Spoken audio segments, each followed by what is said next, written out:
নমস্কার। কথায় কথায় কথামৃত অনুষ্ঠানের 489তম পর্বে আপনাদের স্বাগত। আপনারা এই অনুষ্ঠান দেখছেন প্রাণারাম বাংলা ইউটিউব চ্যানেলে, যেখানে সপ্তাহের প্রত্যেক দিন সম্প্রচারিত হয় এই কথায় কথায় কথামৃত অনুষ্ঠানটি। শুরুর সময় থাকে রাত্রি 9টা, আর এই চ্যানেলেই প্রত্যেক সপ্তাহের শনিবার সম্প্রচারিত হয় শ্রী শ্রী মায়ের কথা। শুরুর সময় থাকে সন্ধে 6টা। এই অনুষ্ঠানে শ্রী শ্রী রামকৃষ্ণ কথামৃততে আমরা গতকাল ছিলাম এবং আজকেও অবস্থান করব 26শে অক্টোবর 1885 প্রসঙ্গে। শ্রীরামকৃষ্ণ অবস্থান করছেন উত্তর কলকাতার শ্যামপুকুর বাটিতে। তার শারীরিক অসুস্থতার কথা জানাতে কথামৃতকার শ্রীযুক্ত মহেন্দ্রনাথ গুপ্ত বা শ্রীম বা মাস্টার মহাশয় উপস্থিত হয়েছিলেন ডাক্তার মহেন্দ্রলাল সরকারের কাছে। তার সঙ্গে কথা হয়েছে, আমরা সেটি শুনেছি। তারপর ডাক্তারবাবু মাস্টারমশাইকে সঙ্গে করে নিয়ে বেরিয়েছেন 2-4 জন রোগী দেখে তারপরে শ্যামপুকুর বাটিতে ঠাকুরকে দেখতে উপস্থিত হবেন বলে। এই করে তাঁরা যখন শ্যামপুকুর বাটিতে পৌঁছচ্ছেন, ওই জায়গাটিতে আমরা গতকাল থেমেছিলাম। তার পরের অংশে আমরা আজকে প্রবেশ করব, দর্শন লাভ করব শ্রীরামকৃষ্ণের এই শ্রী শ্রী রামকৃষ্ণ কথামৃততে, যার সূচনায় কথামৃতকার উদ্ধৃত করেছেন তব কথামৃতং তপ্ত জীবনং কবিভিরীড়িতং কল্মষাপহং শ্রবণমঙ্গলং শ্রীমদাততং ভুবি গৃণন্তি য়ে ভূরিদা জনাঃ। এই সকল কথা হইতে হইতে শ্রী শ্রী ঠাকুর পরমহংসদেব শ্যামপুকুরে যে বাড়িতে চিকিৎসার্থ অবস্থান করিতেছেন, সেই বাড়ির সম্মুখে ডাক্তারের গাড়ি আসিয়া লাগিল। তখন বেলা 1টা। তাহলে এই সকল কথা মানে গতকাল আমরা যে প্রসঙ্গ শুনেছি, গাড়িতে ডাক্তারবাবুর সঙ্গে মাস্টারমশাইয়ের যেসব কথা হচ্ছিল, সেই সব কথা হতে হতে ওদের উপস্থিতি বেলা 1টা সময়। ঠাকুর দোতলার ঘরে বসিয়া আছেন। অনেকগুলি ভক্ত সম্মুখে উপবিষ্ট, তন্মধ্যে শ্রীযুক্ত গিরিশ ঘোষ, ছোট নরেন্দ্র, শরৎ ইত্যাদি। ছোট নরেন্দ্র বা ছোট নরেন এর কথা আমরা আগে অনেকবার পেয়েছি কথামৃতের মধ্যে। আর শরৎ অর্থাৎ উত্তরকালে যিনি শ্রীমৎ স্বামী শারদানন্দজি। কথামৃতকার লিখছেন, সকলের দৃষ্টি সেই মহাযোগী সদানন্দ মহাপুরুষের দিকে। সকলে যেন মন্ত্রমুগ্ধ সর্পের ন্যায় রোজার সম্মুখে বসিয়া আছেন। এই যে এরা রয়েছেন, তো মাস্টারমশাই গিয়ে দেখছেন, ডাক্তারবাবুকে নিয়ে গিয়ে দেখছেন, তারপরেই এই উক্তিটি করছেন। তার ওইটা দেখে মনে হচ্ছে যে এরা কিভাবে বসে আছেন, এদের মনোভাবটা কি। সেখানে একজন বড় আর 2 জন ছোটর নাম করেছেন, বয়সে ছোট যারা, আর ইত্যাদি লিখেছেন। শ্রীযুক্ত গিরিশ ঘোষ, ছোট নরেন্দ্র, শরৎ ইত্যাদি এরকম লিখেছেন। আর লিখলেন যে সকলের দৃষ্টি সেই মহাযোগী সদানন্দ মহাপুরুষের দিকে। ভাবটি হচ্ছে যে মাস্টারমশাই গিয়ে ওইরকম দেখছেন যে তারা সেই ঠাকুর শ্রীরামকৃষ্ণের দিকে দৃষ্টি রেখে বসে আছেন খুবই প্রসন্নতার সঙ্গে, এবং সেই মহাযোগী সদানন্দ মহাপুরুষের দিকে কি অপূর্বভাবে মাস্টারমশাই পরপর শব্দগুলিকে যেন অক্লেশে উপস্থাপন করেন, ঠিক যেন মালা গাঁথছেন। কোথাও ছোট ছোট মালা, কোথাও বড় বড় মালা, শ্রীরামকৃষ্ণের গলায় শ্রীরামকৃষ্ণের শ্রীচরণে সমর্পণ করবেন বলে। সকলের দৃষ্টি সেই মহাযোগী সদানন্দ মহাপুরুষের দিকে। মহাযোগী এবং মহাপুরুষ এই দুটি শব্দের মাঝখানে সদানন্দ শব্দটির উপস্থিতি বিশেষভাবে লক্ষণীয়। যিনি মহাযোগী অথবা এবং, হয় অথবা নয় এবং, যিনি মহাপুরুষ তিনি তো তার মতো থাকেন। এইবার মহাযোগী যিনি, তিনি অবস্থান করছেন, তার অবস্থানের একটা গুরুত্ব আছে। একটা গাম্ভীর্য আছে। সাধারণত তো এরকমই হয়ে থাকে যে বিরাট বড় একজন যোগী, বিরাট মাপের একজন পুরুষ, মহাপুরুষ অবস্থান করছেন। আচ্ছা, তার দিকে তাকালে, তাকে দর্শন করলে তাকে কিরকম দেখতে পাওয়া যাবে? তিনি কি গম্ভীর? তিনি কি হাসছেন? কিরকম তিনি? এইবার হাসছেন এমনটা নাও হতে পারে, অনেক সময় দেখলে একটু সমীহ সমীহ ভয় ভয় হতে পারে। কিন্তু শ্রীরামকৃষ্ণের ক্ষেত্রে হচ্ছে যে তিনি সদানন্দ, আনন্দে রয়েছেন, এবং সেই আনন্দ তার মধ্য থেকে যেন শত সহস্র ধারে বিকীর্ণ হচ্ছে চতুর্দিকে। শ্রীরামকৃষ্ণ নিজে আনন্দপূর্ণ, সেটি তার অবস্থান, তার শ্রীমুখের বাণী, তার নীরবতা, সব কিছুর মধ্য দিয়ে পরিস্ফুট। আর সেই আনন্দ তিনি সঞ্চারিত করে দিচ্ছেন উপস্থিত সকলের মধ্যে। এইরকম তো দিনের পর দিন হচ্ছে, সেটি মাস্টারমশাই তো দেখেছেন। সেইখান থেকে সদানন্দ। তাহলে আগে মহাযোগী, পরে মহাপুরুষ, আর ভেতরে সদানন্দ মাঝখানে। কি চমৎকার! যেন এই সদানন্দ ভাবটির হাত ধরাধরি করে রয়েছে ওই দুটি অপরিসীম গুরুত্বপূর্ণ শব্দ, মহাযোগী এবং মহাপুরুষ। কি ভাগ্য তাদের, যারা তাকে দর্শন করেছেন, যারা তার শ্রীমুখের বাণী শ্রবণ করেছেন, যারা তার এই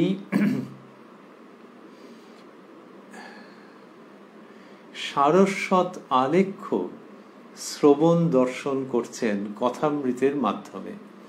সারস্বত আলেখ্য একটি গ্রন্থ, আবার একটি চিত্রও বটে।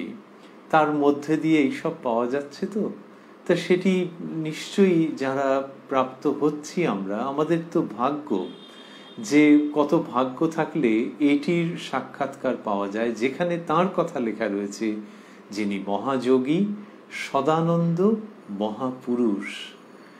আর মাস্টারমশাই লিখলেন যে সকলে যেন মন্ত্রমুগ্ধ সর্পের ন্যায় রোজার সম্মুখে বসিয়া আছেন। ওঝা বা রোজা তিনি একটা কিছু করছেন, আর সাপ একেবারে মন্ত্রমুগ্ধ হয়ে তার সামনে বসে আছে। তিনি মন্ত্র পড়েছেন, তো সাপ ফনা তুলে নিশ্চুপ হয়ে বসে আছে, স্থির হয়ে বসে আছে। এ তো অদ্ভুত ব্যাপার। এরকম হয় নাকি? তা হোক না হোক, চিত্রটা তো জানা আছে, এরকম তো কথিত আছে। তা সেইটা চিত্রটাকে কল্পনা করলেই তো আনন্দ। যে সাপ, যে কিনা গতিশীল থাকে সাধারণত, সেই সাপ যে কিনা ফনা তুলে নিশ্চুপ নিথর হয়ে বসে আছে, স্থির হয়ে বসে আছে, ওই রোজা তার মন্ত্রের প্রভাবে, এ তো একটি চমৎকার দৃশ্য। তেমনি এদের মধ্যে তো মুভমেন্ট আছে। শ্রীমান শরৎ হন, শ্রীযুক্ত গিরিশ হন, এ তো মুভমেন্ট আছে তাদের মধ্যে গতিময়তা আছে। আর সেই তারাই দেখা যাচ্ছে যে ফনা তুলে সমস্ত মনোযোগ একত্র করে শ্রীরামকৃষ্ণের দিকে তাকিয়ে রয়েছেন, মন্ত্রমুগ্ধ। কোন মন্ত্র? শ্রীরামকৃষ্ণের শ্রীমুখ থেকে যে বাণী মন্ত্র উত্থিত হচ্ছে। শুধু উদাহরণ তো সবটা মেলাবার জন্য নয়, মুগ্ধ। এই মুগ্ধ মানে এখানে মুগ্ধ অন্য অর্থে। এটি হচ্ছে যে ওর প্রতি সমস্ত মনোযোগ সমর্পিত হয়ে যাচ্ছে অজান্তেই, আর তাতে করে জন্ম জন্মান্তরের বিষয়জনিত মুগ্ধতা অপসৃত হয়ে যাচ্ছে। এইভাবে তারা মুখের দিকে তাকিয়ে আছেন, ঠাকুর শ্রীরামকৃষ্ণের মুখের দিকে। and see the contradiction, see the opposites. কি অদ্ভুত বৈপরীত্য যে এরা তাকিয়ে রয়েছেন তার দিকে, তিনি কথা বলছেন, অমৃত বর্ষণ করছেন, মাস্টারমশাই এসছেন। আর মাস্টারমশাইয়ের সঙ্গে এ কে? মাস্টারমশাইয়ের সঙ্গে যিনি এসেছেন তিনি আমাদের সকলের শ্রদ্ধেয় ডাক্তারবাবু, কিন্তু কে কার চিকিৎসা করবে কি জানি। এইরকম সব অদ্ভুত অদ্ভুত জায়গায় রয়েছে। শ্রীরামকৃষ্ণের গলার অসুখ রয়েছে, খেতে কষ্ট হয়, কথা বলতে কষ্ট হয়, গান এমনকি নৃত্য করলে গলার ওখানটাতে কষ্ট আরো বাড়ে। সে সবই আছে, কিন্তু তিনি এরকম সদানন্দ, মহাযোগী, মহাপুরুষ, সেই তিনি তার ওই শরীরের কষ্ট যেন কোথায় পড়ে থাকে, নিতান্তই গৌণ হয়ে যায়, এবং তিনি যা বলেন তার শ্রীমুখ থেকে যা উত্থিত হয় তা দিয়ে মানুষের হৃদয় মন পরিপূর্ণ হয়ে যেন উথলে ওঠে। এই রকম মহাপুরুষ উপবিষ্ট রয়েছেন। আর দেখো, ডাক্তার সরকার এসে উপস্থিত হয়েছেন। তো এইটা মাস্টারমশাই উদাহরণ দিলেন যে সকলে যেন মন্ত্রমুগ্ধ সর্পের ন্যায় রোজার সম্মুখে বসিয়া আছেন বলে আরেকটি উদাহরণ দিচ্ছেন তারপরেই, অথবা বরকে লইয়া বরযাত্রীরা যেন আনন্দ করিতেছেন। এটি বাইবেল থেকে নেওয়া, যীশুখ্রিস্ট ও তার শিষ্যদের সম্পর্কে আছে। তো মাস্টারমশাই খুব বাইবেল পড়েছিলেন, চৈতন্য চরিতামৃত পড়েছিলেন, শ্রীরামকৃষ্ণের কাছে আসার আগে খুব পড়েছেন, পরেও পড়েছেন। এই দুটি মহাগ্রন্থে তার খুব অনুরাগ ছিল। তো বাইবেল থেকে তিনি মাঝে মাঝেই ওরকম উল্লেখ করেছেন, কখনো প্রত্যক্ষ কখনো পরোক্ষভাবে। এইখানে বললেন যে অথবা বরকে লইয়া বরযাত্রীরা যেন আনন্দ করিতেছেন। কি চমৎকারভাবে লিখলেন এটা, যে বর রয়েছে আর বরযাত্রীদের খুব আনন্দ যে বর রয়েছে, আর বরযাত্রীদের খাতির কি, খাতির এই জন্যই যে তারা বরের সঙ্গে এসেছে, আর সব মিলিয়ে একটা আনন্দপূর্ণ পরিবেশ।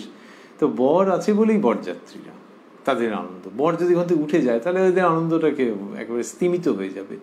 তাকে নিয়েই তো সব কিছু। শ্রীরামকৃষ্ণ রয়েছেন, আর এরা শ্রীযুক্ত শরৎচন্দ্র, যিনি উত্তরকালে সন্ন্যাসী হবেন, তো স্বামী শারদানন্দজি মহারাজ হবেন, তাকে বরযাত্রী বলছেন। হ্যাঁ বলছেন, কারণ শ্রীরামকৃষ্ণকে বর বলছেন। এই উদাহরণটাকে নিয়ে আসছেন, কি অপূর্বভাবে নিয়ে এলেন মাস্টারমশাই। যীশুখ্রিস্টের সময় ওই বর এবং বরযাত্রী, কিন্তু এখানে যাকে বর বলা হয়েছে তিনি শারীরিকভাবে অত্যন্ত অসুস্থ, অত্যন্ত। ওই যে আমরা স্মরণ করছিলাম সেই দুঃখের সংবাদ, আপাতভাবে দুঃখের তো বটেই, শ্রীরামকৃষ্ণ খেতে পারছেন না ঠিক মতো, কথা বলতে গেলে কষ্ট হচ্ছে, এইরকম কত কি। সেই তাকে বরের সঙ্গে তুলনা করা হচ্ছে। এটা তো ওই আনন্দের জায়গা থেকে, এবং সেখানে বোঝা যাচ্ছে যে বর এবং বরযাত্রী তার মধ্যে যে আনন্দ থাকে তার থেকে অনেক বেশি রয়েছে। এর তো শরীর রোগা হয়ে গেছে, ওই সমস্ত যে কষ্ট যাচ্ছে, ডাক্তারের সঙ্গে রোজই কেউ না কেউ গিয়ে দেখা করছেন, মাস্টারমশাই প্রায়শই যাচ্ছেন, ডাক্তারবাবু আসছেন। তা ডাক্তার যদি একটা বাড়িতে আসে ঘন ঘন, এবং তাও গলার ওই অসুখের জন্য, তাহলে কি সেটা খুব সুখের পরিবেশ? উত্তর হচ্ছে যে না, সুখের পরিবেশ নয়, তাহলে কিন্তু অসুখেরও পরিবেশ নয়, এটা আনন্দের পরিবেশ ওখানে বিরাজ করছে, যেটা এই সুখ অসুখের থেকে অনেক ওপরে। এবং সেইখানেই বর এবং বরযাত্রী মিলে যে একটা জমাট বাঁধা বেশ মজা, তার থেকে অনন্ত গুণ বেশি আনন্দের প্রকাশ, আনন্দের অবস্থান, আনন্দের লহরীর উথাল পাথাল, সেইটা ওই শ্যামপুকুর বাটিতে ঘটছে। তো মাস্টারমশাই লিখছেন যে অথবা বরকে লইয়া বরযাত্রীরা যেন আনন্দ করিতেছেন। যীশুখ্রিস্টের ক্ষেত্রে ওই শেষের দিকে এরকম দুঃখের ঘটনা, আর শ্রীরামকৃষ্ণের ক্ষেত্রে এই অন্তলীলায় এরকম হচ্ছে। আর সেখানে মাস্টারমশাই এই অপূর্ব উপমাটি নিয়ে আসছেন। মাস্টারমশাই নিয়ে আসছেন, আমরা বারবারই এটি ভাবি যে শ্রীরামকৃষ্ণের আশীর্বাদেই নিয়ে আসছেন। শ্রীরামকৃষ্ণ তো কত রকম করেছেন। তিনি নিজে যখন বলেছেন যে ভগবানকে পেতে গেলে 3 টান একত্র হতে হয়, বলেছেন সতীর পতির উপর টান, মায়ের সন্তানের উপর টান, সতীর পতির উপর টান, বিষয়ীর বিষয়ের উপর টান। তাহলে যে বিষয়ীর বিষয়ের উপর টান, এই সমস্ত তো একবারে নামের শব্দতেই প্রকাশ, যে বিষয়ের জগৎ থেকে নিয়ে এসে বিষয় বিমুক্ত সেই অমর্ত্য জগতের সংবাদ উপস্থাপন করছেন। এই তো শ্রীরামকৃষ্ণের শৈলী। আর সেই তিনি যেন মাস্টারমশাইয়ের হাত দিয়ে এটি লেখাচ্ছেন, এবং নিজের এই অন্তকালের স্থূল দেহের অন্তকালের সম্বন্ধে লেখাচ্ছেন। এইসব অপূর্ব অপূর্ব ব্যাপার সেখানে লেখালেন মাস্টারমশাইকে দিয়ে, যেন তিনি স্বয়ং যে অথবা বরকে লইয়া বরযাত্রীরা যেন আনন্দ করিতেছেন। শ্রীরামকৃষ্ণ তাঁর ওই আনন্দ, সেটিকে যেন মাস্টারমশাইয়ের লেখনী মুখে কথামৃত রূপে জগতে অমর করে দিয়ে যাচ্ছেন। মাস্টারমশাই লিখছেন, ডাক্তার ও মাস্টার আসিয়া প্রণাম করিয়া আসন গ্রহণ করিলেন। ডাক্তারকে দেখিয়া হাসিতে হাসিতে শ্রীরামকৃষ্ণ বলিতেছেন, আজ বেশ ভালো আছি। এটি আমরা দেখেছি এই 26শে অক্টোবর 1885-তে যখন মাস্টারমশাই যাবেন ডাক্তারবাবুর কাছে, তার আগে ঠাকুর শ্রীরামকৃষ্ণ এরকম বলেছিলেন যে বেশ ভালো বোধ হচ্ছে, কিন্তু ওটা সাময়িক। আগেও খারাপ ছিল, পরেও খারাপ হবে। কিন্তু ঠাকুর শ্রীরামকৃষ্ণের ওই বাচ্চাদের মতো ভাব, যেই ভালো থাকছেন তখন এরকম বলছেন, আবার ভালো যখন থাকছেন না তখন যে মুষড়ে পড়ছেন তাও নয়, ওই বাচ্চারা যেমন হয় সেরকম। তো ডাক্তারকে দেখিয়া হাসিতে হাসিতে শ্রীরামকৃষ্ণ বলিতেছেন, আজ বেশ ভালো আছি। ক্রমে ভক্ত সঙ্গে ঈশ্বর সম্বন্ধীয় অনেক কথাবার্তা হইতে লাগিল। ওই ঈশ্বরীয় প্রসঙ্গ, ওইটার মধ্যেই শ্রীরামকৃষ্ণ থাকেন। মাস্টারমশাই লিখছেন, শ্রীরামকৃষ্ণ শুধু পণ্ডিতে কি হবে যদি বিবেক বৈরাগ্য না থাকে? ঈশ্বরের পাদপদ্ম চিন্তা করলে আমার একটি অবস্থা হয়, পরনের কাপড় পরে যায়, শিরশির করে পা থেকে মাথা পর্যন্ত কি একটা উঠে, তখন সকলকে তৃণ জ্ঞান হয়।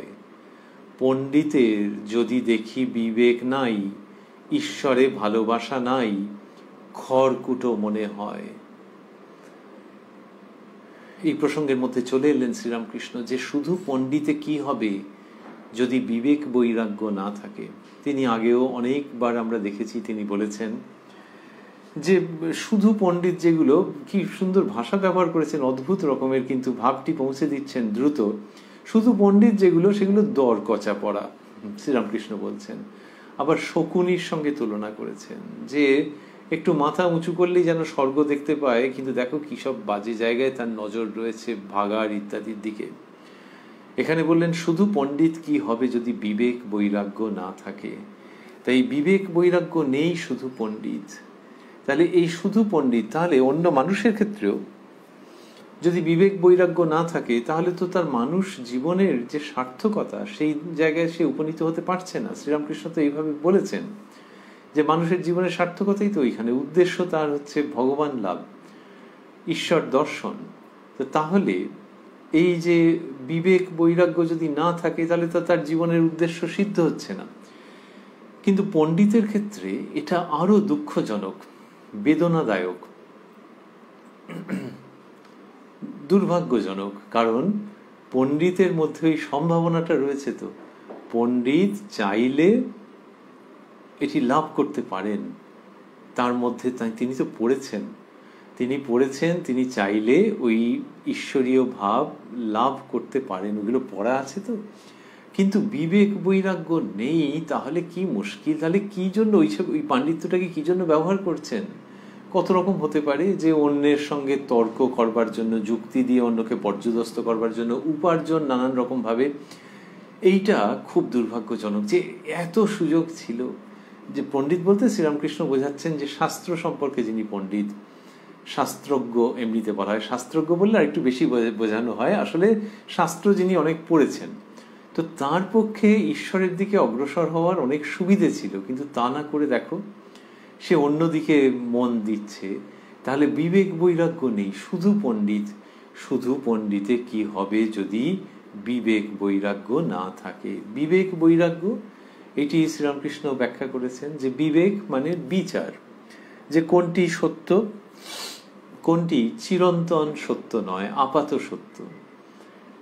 এই বিচার যখন আসছে যে এই যে জগতের মধ্যে কত রকম আছে, তো ওঠানামা আছে, কত রকমের দ্রুত পরিবর্তন আছে। জগৎ মানেই পরিবর্তনশীল, ধীরে ধীরেই হোক আর দ্রুতই হোক।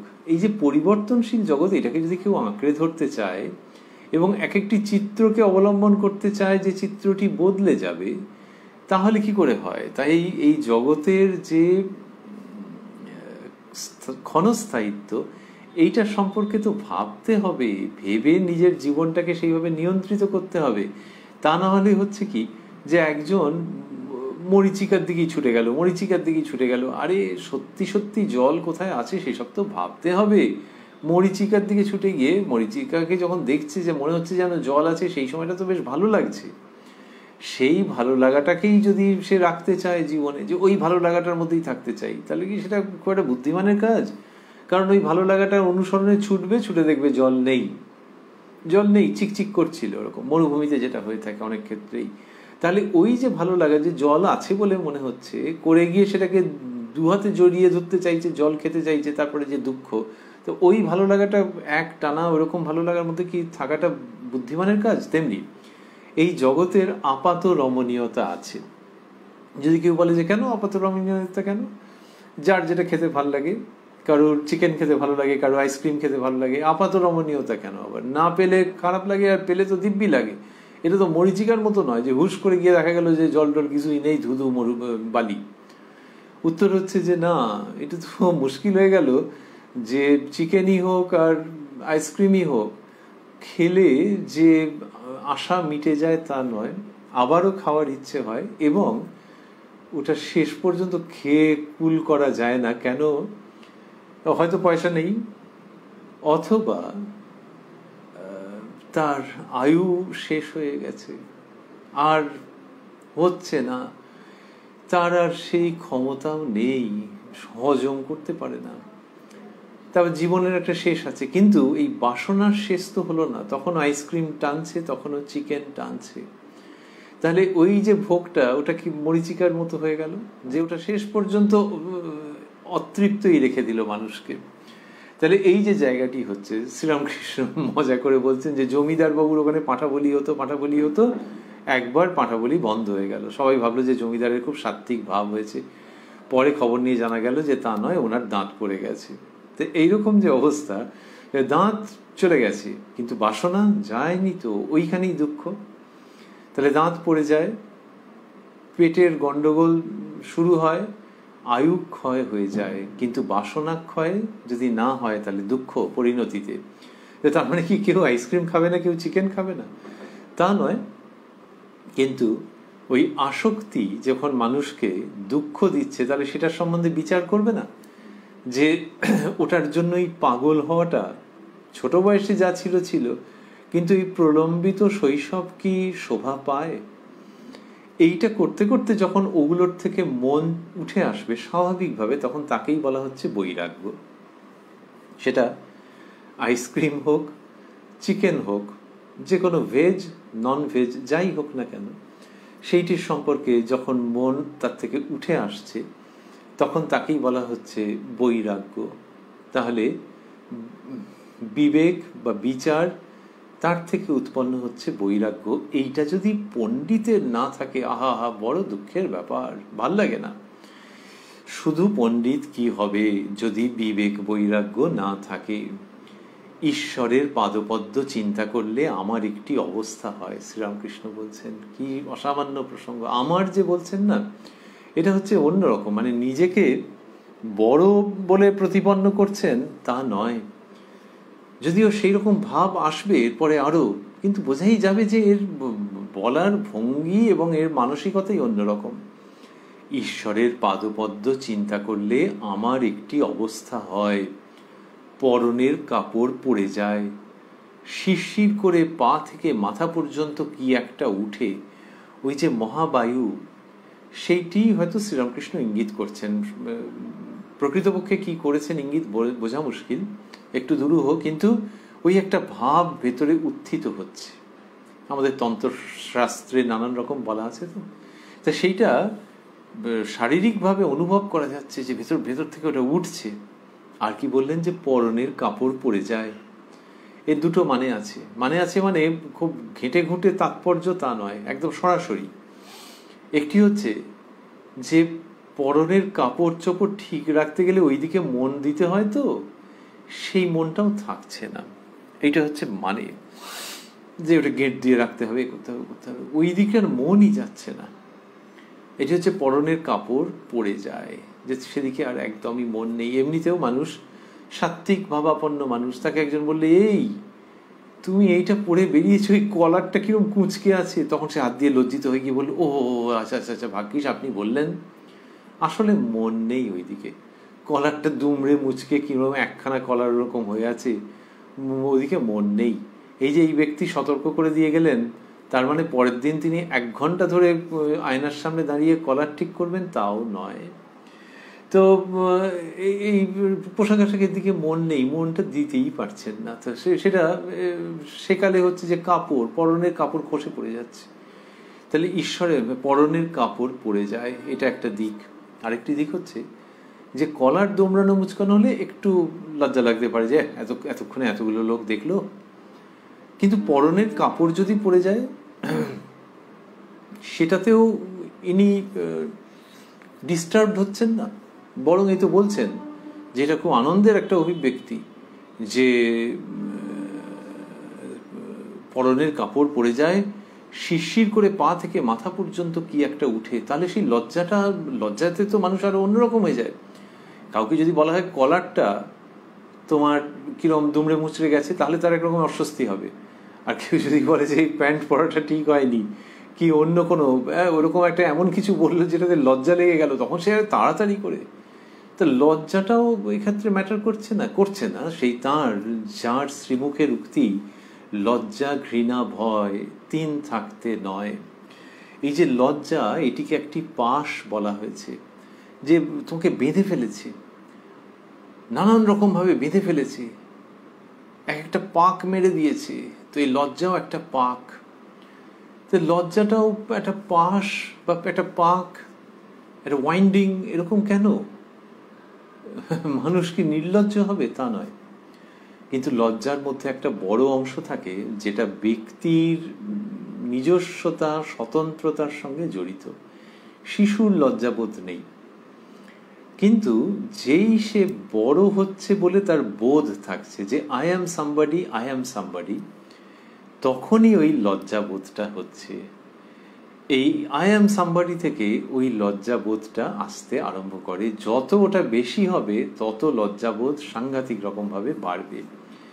এই আই অ্যাম সামবডিটা যত কমে যাবে, সেটা আবার পরিণত বয়সে ওইটা, তার আগে ব্যক্তি স্বাতন্ত্র, আর পরিণত বয়সে যে আমি অন্যের থেকে আলাদা, এইটা যত কমে যাবে তত দেখা যাবে যে ওই পারস্পরিক ব্যবধানের জায়গাগুলো কিরকম স্মুদেন্ড হয়ে যাবে। এবং সেই ব্যক্তির যদি তার ধর্মভাব থাকে, তাহলে ধীরে ধীরে ধীরে ধীরে যখন তিনি ওই উচ্চতার দিকে অগ্রসর হবেন, তখন দেখা যাবে যে ওই লজ্জার জায়গাটা থাকবে না, লজ্জা বোধটা অন্তর্হিত হয়ে যাচ্ছে। যার অন্যতম উজ্জ্বল দৃষ্টান্ত একালে শ্রীরামকৃষ্ণ পরমহংস স্বয়ং। ওই যে বললেন পরনের কাপড় পড়ে যায় কখন? ঈশ্বরের পাদপদ্ম চিন্তা করলে। তো এই পরনের কাপড় এলোমেলো হয়ে রয়েছে, ঠিকঠাক নেই, এটা তো বহুবার তার হয়েছে। যারা দর্শন করেছেন তাদের মধ্যে কোনো রকমের বিপরীত ভাব উদিত হয়নি, কোথাও পাওয়া যায় না। তাহলে যে বিপরীত ভাব উদিত হচ্ছে না, তার কারণটা হচ্ছে যে যার এটি ঘটছে তিনি একেবারে শিশুর মতো। একটা বয়স্ক মানুষ যদি ওরকম ভাবে বসে থাকে, লোকে দেখবে, চোখ সরিয়ে নেবে, বিরক্ত হবে, বলবি এ কি, ধর আর আসবো না, এরকম বলবে হয়তো। কিন্তু যদি বাচ্চা যদি হয়, তখন ওটা তো গায়ে লাগবে না। এর ক্ষেত্রে হচ্ছে শ্রীরামকৃষ্ণের ক্ষেত্রে যে হ্যাঁ বয়স একটা হয়েছে, কিন্তু সেটা শরীরের বয়স, জানো, মনের দিক থেকে একটা বাচ্চাও বোধহয় হেরে যাবে এর মধ্যে যে শিশু সুলভ ভাব ঝকঝক ঝকঝক করছে। সেই জন্য তাকে ওই অবস্থায়, মানুষ তো মনের কথা বুঝতে পারে, সেই জন্য ওই অবস্থায় দেখে কারো বিকার হচ্ছে না। কারণ শিশুকে দেখে জীবনে বিকার হয়েছে, তাহলে এনাকে দেখে হবে কেন, সেইটা হচ্ছে। তা সেই জন্য এটা হচ্ছে না। তাহলে তার মধ্যেও ওই ভাবটা নেই, এবং নেই বলেই এদের মধ্যেও কোনো বিকার উৎপন্ন হচ্ছে না। আর এইটা শ্রীরামকৃষ্ণের ক্ষেত্রে কখন হচ্ছে? বলছেন ঈশ্বরের পাদপদ্ম চিন্তা করলে আমার একটি অবস্থা হয়। কি অপূর্ব এর মধ্যে বাণী থেকে যাচ্ছে যে ঈশ্বরের পাদপদ্ম চিন্তা করলে। আচ্ছা, এতটা হয়, সেটাই তো শ্রীরামকৃষ্ণ বলছেন। যে পা থেকে শিরশির করে মাথা পর্যন্ত, শিরশির করে পা থেকে মাথা পর্যন্ত কি একটা উঠে, আর বললেন যে পরনের কাপড় পরে যায়, ডাউন উইথ ওয়ার্ল্ডলি অ্যাটাচমেন্টস। ডিসলাইকের ছবিটা কিরকম আছে, ডাউন নিচের দিকে। শ্রীরামকৃষ্ণেরও হচ্ছে যে জাগতিক অষ্টপাশ, down with such attachments, such bondages. আক্ষরিক অর্থেই যেন এটা হচ্ছে যে আই জাস্ট ডোন্ট কেয়ার, গায়ে থাকলো কি না থাকলো। এই যে ভাব, সেটা কখন হচ্ছে, ঈশ্বরের পাদপদ্ম চিন্তা করলে। গানে আছে, মজলো আমার মন ভ্রমরা শ্যামাপদ নীল কমলে, শ্যামাপদ নীল কমলে কালীপদ নীল কমলে, মজলো আমার মন ভ্রমরা।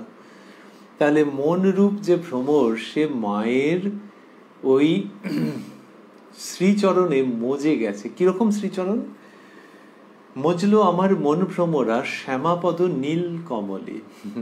তাহলে নীল কমলে, মায়ের চরণ কমল সেটি নীল বর্ণের।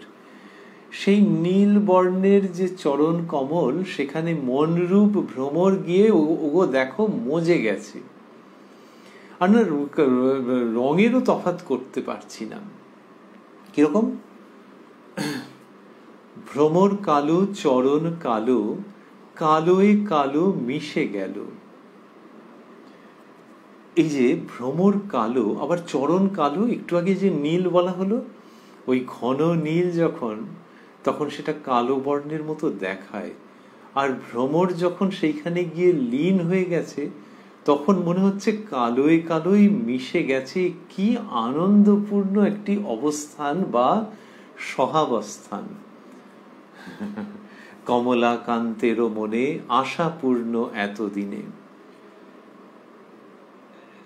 সুখ দুঃখ সমান হলো আনন্দ সাগর উথলে, মজলো আমার মন ভ্রমরা শ্যামাপদ নীল কমলে, শ্যামাপদ নীল কমলে কালীপদ নীল কমলে।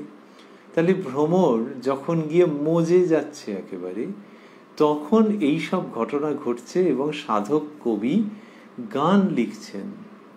শ্রীরামকৃষ্ণ সেই ধারায় কি এক অপূর্ব বিভামণ্ডিত পুনরাবির্ভাব, যার মধ্যে দিয়ে ওই ঈশ্বরীয় ভাবনার যেন নতুন নতুন ব্যঞ্জনা কালো আকাশের বুকে বিদ্যুৎ দীপ্তির মতো মাঝে মাঝেই উচ্চকিত হয়ে ওঠে এবং আমাদের আনন্দে চমকিত ও শিহরিত করে। সেই শ্রীরামকৃষ্ণ বলছেন, ঈশ্বরের পাদপদ্ম চিন্তা করলে আমার একটি অবস্থা হয়। ঈশ্বরের পাদপদ্ম চিন্তা করলেই এরকম হচ্ছে। ওই চরণ কালো, ভ্রমর কালো, কালোয় কালো মিশে গেল। তখন ভ্রমর কি হয়েছে, ওই যে চরণ পদ্ম, সেই পদ্মের মধুর আস্বাদন করছে, আর ওইখানে মিশে গেছে এক সত্তা।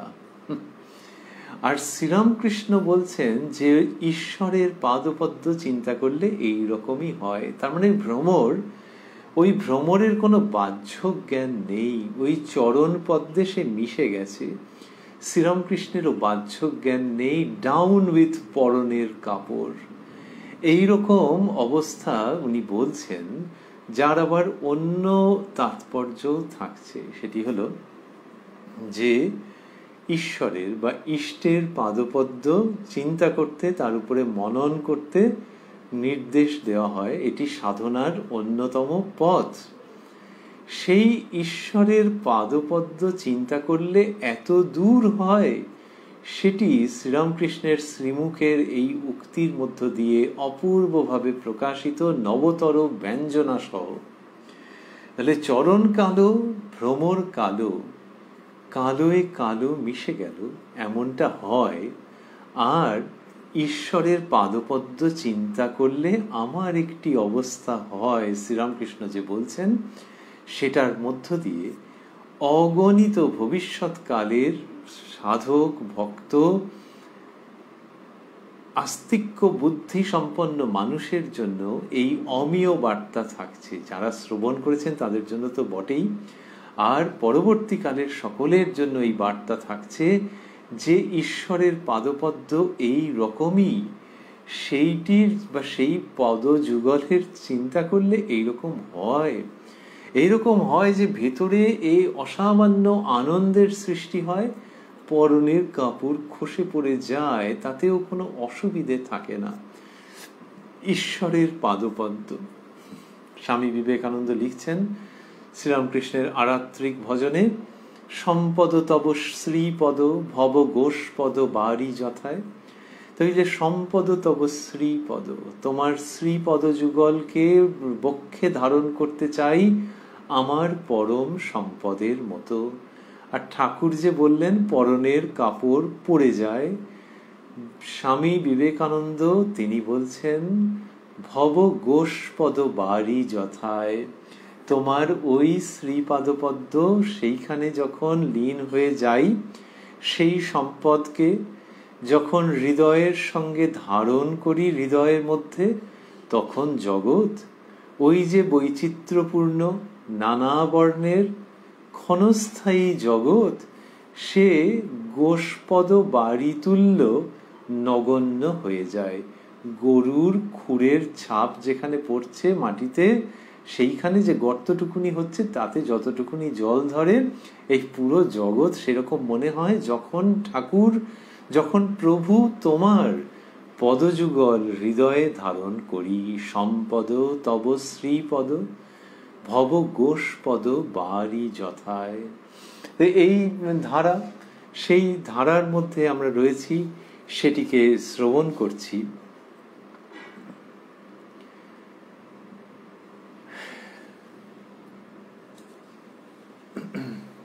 এবং ভাবছি যে শ্রীরামকৃষ্ণ কি অসাধারণ জগতের সন্ধান দিচ্ছেন ও মানুষকে অনুপ্রাণিত করছেন যে ঈশ্বরকে স্মরণ করলে এইরকম হয়, ঈশ্বরের পাদপদ্ম চিন্তা করলে তার এই রকম প্রভাব হয়। বললেন পরনের কাপড় পরে যায়, শিরশির করে পা থেকে মাথা পর্যন্ত কি একটা উঠে। তারপর বলছেন তখন সকলকে তৃণজ্ঞান হয়। পণ্ডিতের যদি দেখি বিবেক নাই, ঈশ্বরে ভালোবাসা নাই, খড়কুটো মনে হয়। এই যে বললেন তখন সকলকে তৃণজ্ঞান হয়, তৃণজ্ঞান হচ্ছে মানে এটা ঘাসের মতো মনে হচ্ছে, কিছু আর তার উপরে আলাদা করে গুরুত্ব আরোপ করতে মনই যাচ্ছে না। পণ্ডিতের যদি দেখি বিবেক নাই, ঈশ্বরে ভালোবাসা নাই, খড়কুটো মনে হয়। এইরকম পণ্ডিতের তখন থেকে খড়কুটো মনে হচ্ছে, নগণ্য মনে হচ্ছে। শ্রীরামকৃষ্ণ প্রত্যেককে ভালোবেসেছেন, প্রত্যেকের মধ্যে অসীম সম্ভাবনা দেখেছেন, কিন্তু বলছেন যে যখন ওই ঈশ্বরের পাদপদ্ম চিন্তা করেন, তখন যাকে দেখছেন যে দূর এইসবের মধ্যে মন নেই, তাকে আর মানে হিসেবের মধ্যেই ধরতে ইচ্ছে করছে না। এরকম তো হয়। তো কিরকম, ধরা যাক গান হচ্ছে আর সবাই খুব একেবারে সেই গানের মধ্যে মত্ত হয়ে আছেন, খুব শুনছেন। আর একজন ব্যক্তি তিনিও খুব উপভোগ করছেন, হঠাৎ একজনের দিকে নজর পড়লো, দেখা গেল সে মোবাইলে কি খুটখুট করছে। তখন যা রাগ ধরবে না তার উপর, যে এই গানটা তুই শোন, তা না এই সময় তোর মোবাইলটা তুই তাকারি বেরিয়ে যাবে। শ্রীরামকৃষ্ণ তাঁর যখন ওই ঈশ্বরের পাদপদ্ম চিন্তা করছেন, তখন এটি হচ্ছে যে পণ্ডিতের যদি দেখি, ওই মোবাইল করছেন না, সে যুগে নেই, কিন্তু এই সে যুগের ভাষা বলছেন, যদি দেখি বিবেক নাই, ঈশ্বরে ভালোবাসা নাই, খড়কুটো মনে হয়। তো এটার দ্বারা পুনরায় শ্রীরামকৃষ্ণের ওই ঈশ্বরের পাদপদ্মে মগ্নতার পরিচয় পাওয়া যাচ্ছে। তারই আরেকটি অনন্য উচ্চারণ এটি, যে তখন পণ্ডিত কিছু আসে না, মনের মধ্যে আসে না, খড়কুটো বোধ হয়। এই যে পণ্ডিতকে নিয়ে যেটা বলা হচ্ছে, আর তার আগে বললেন তখন সকলকে তৃণজ্ঞান হয়, পণ্ডিতকে ওরকম মনে হচ্ছে যে অন্যদেরও তৃণজ্ঞান হচ্ছে। পণ্ডিতকে নিয়ে যে এটা বারবার যে বলা হচ্ছে, এটার কারণটা ওইটাই আর কি, যে পণ্ডিতের সম্ভাবনা ছিল, যেটি আমরা স্মরণ করছিলাম। আরো একটি আছে, সেটা হচ্ছে শ্রীরামকৃষ্ণ বলেছেন, অন্যত্র আছে কত জায়গায়, যে পণ্ডিত দেখলে এমনিতে ওনার একটু ভয় হয়। বিদ্যাসাগর মশাইয়ের কাছে যখন যাচ্ছেন, কথামৃততে রয়েছে 5ই অগস্ট 1882 প্রসঙ্গ, তখন ওনার বেশ সংকোচ রয়েছে যে বিদ্যাসাগরের কথা অনেক শুনেছেন, কলকাতায় তার বাড়িতে যাচ্ছেন, মাস্টারমশাই সব ব্যবস্থা করে রেখেছেন, আগে কথাবার্তা হয়ে আছে, এবার বিদ্যাসাগর মশাইয়ের বাড়ির ভেতরে ঢুকেছেন, দুদিকে ফুল গাছ, ওইখান দিয়ে যাচ্ছেন, হঠাৎ মাস্টারমশাইকে বলছেন যে জামার একটা বোতাম খোলা আছে, এতে কিছু দোষ হবে? ওই একটা ভয় ভয় যে সে পণ্ডিত ব্যক্তি, সেইখানে তাদের সব নানান রকমের নিয়ম কানুন আদব কায়দা আছে। মাস্টারমশাই আবার আশ্বস্ত করলেন যে আগে আপনার কোনো দোষ হবে না। ঠিক ওই বাচ্চা ছেলের প্রশ্ন এবং বাচ্চা ছেলেকে আশ্বস্ত করার মতো মাস্টারমশাই করছেন। তো ওই যে পণ্ডিত ব্যক্তি, তাকে নিয়ে শ্রীরামকৃষ্ণের এটা ছিল যে যখন আসছেন কেউ, বা শ্রীরামকৃষ্ণ যখন কারোর কাছে যাচ্ছেন, যার সঙ্গে দেখা হচ্ছে, তখন ওইটা ভাবছেন একটা, যেহেতু একটা বিরাট মাপের ব্যাপার এইরকম। সেইখানে যখন ঈশ্বরের পাদপদ্ম চিন্তা হচ্ছে, তখন কি সেই পণ্ডিত কি সামনে দাঁড়িয়ে আছে নাকি? না, কিন্তু পণ্ডিতের স্মৃতি যখন আসছে, যে ওই পণ্ডিতের কথা, যার সম্পর্কে ওরকম একটা ওনার সংকোচ দ্বিধা হয়তো ছিল, তখন ওই পণ্ডিতকে খড়কুটো মনে হচ্ছে।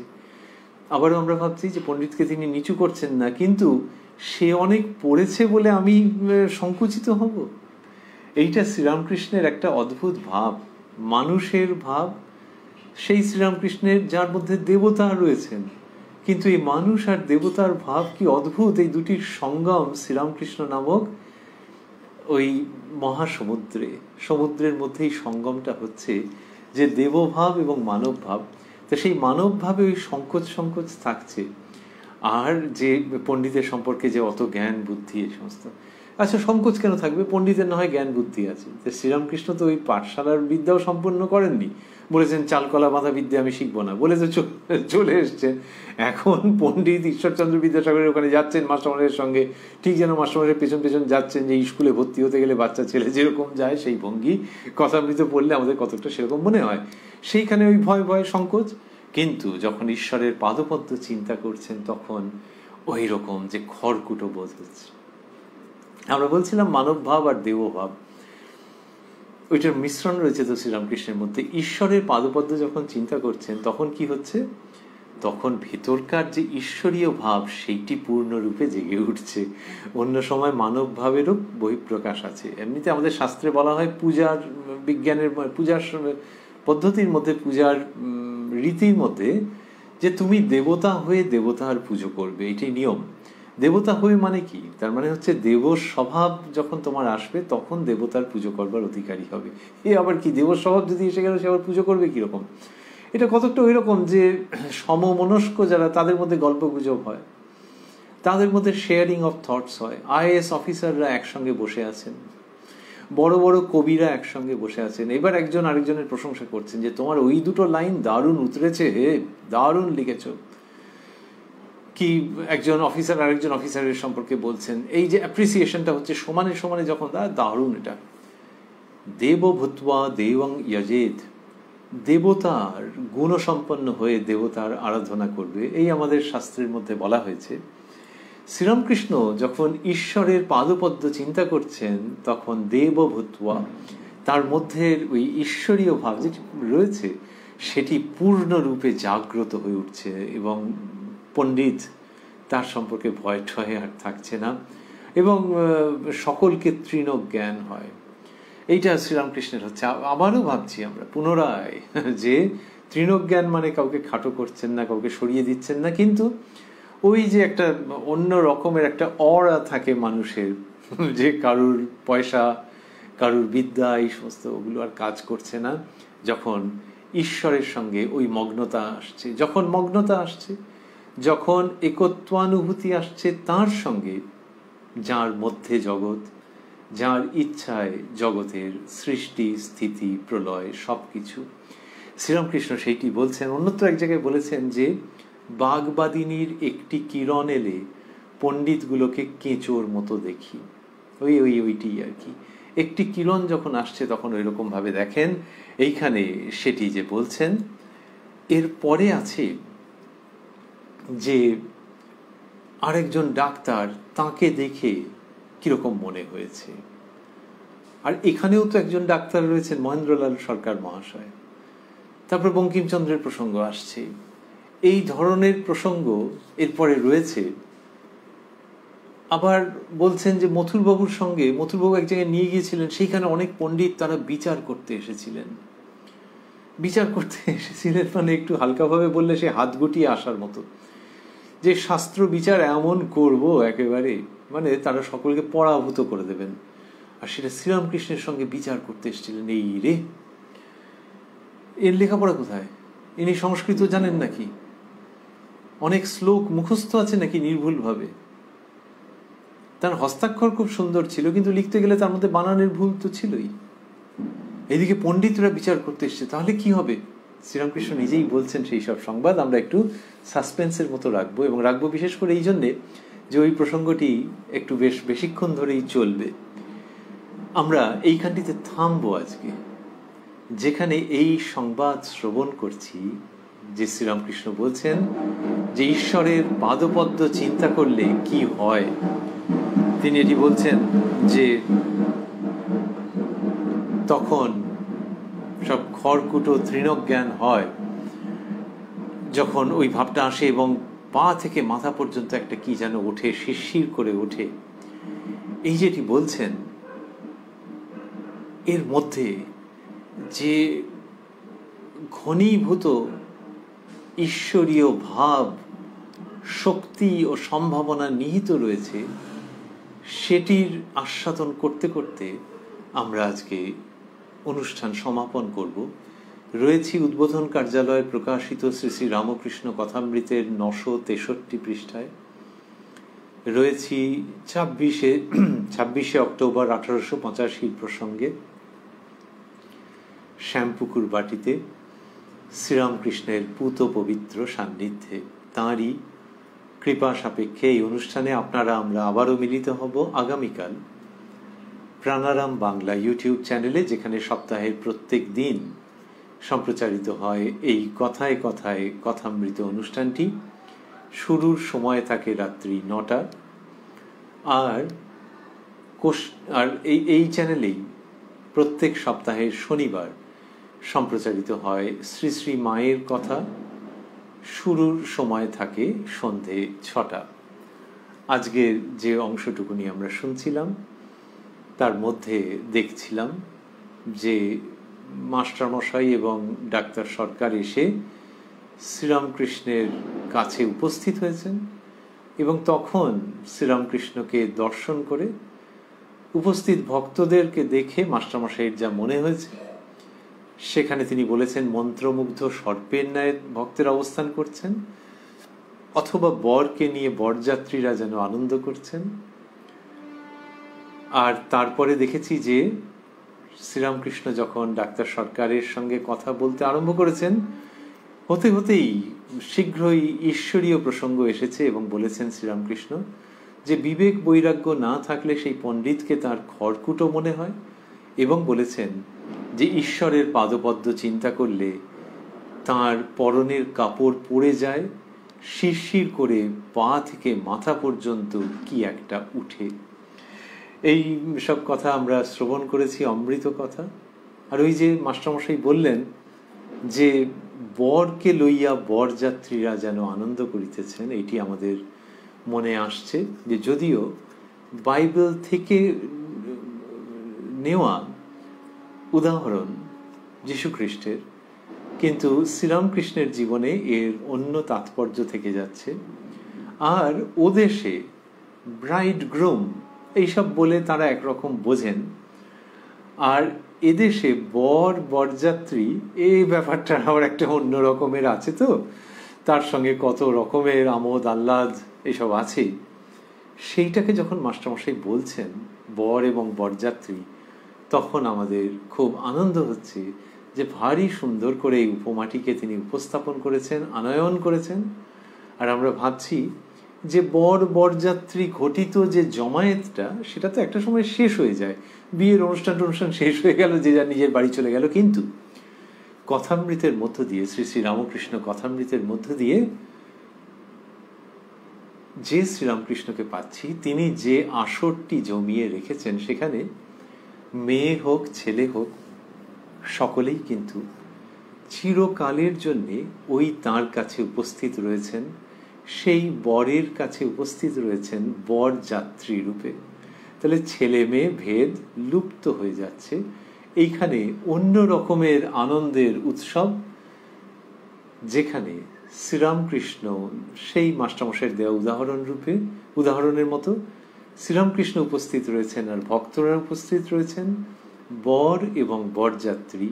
আর এই উৎসবের কোনো অবসান নেই, কোনো ক্ষয় নেই, কোনো হ্রাসপ্রাপ্ত হওয়ার লক্ষণ মাত্র নেই, বরং আরো আরো যেন বর্ধিত হয়ে যাচ্ছে। কি অদ্ভুত!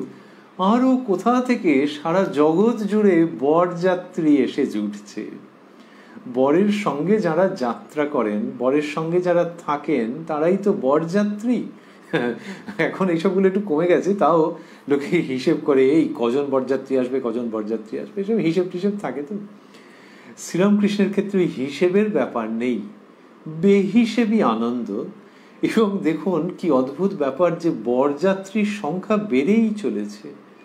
সেই তিনি অবস্থান করছেন প্রসন্ন মুখে, আর জগৎ জুড়ে বরযাত্রীর সংখ্যা বেড়ে চলেছে।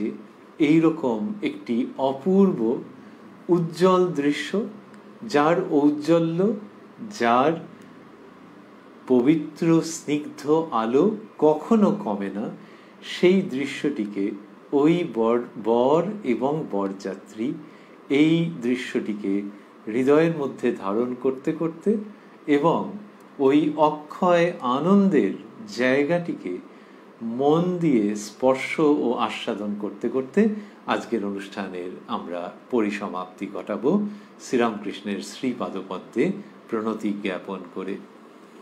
ওং নিরঞ্জনং নিত্যমনন্ত রূপং ভক্তানুকম্পা ধৃত বিগ্রহং বৈ ঈশাবতারং পরমেশমিড্যং তং রামকৃষ্ণং শিরসা নমামঃ।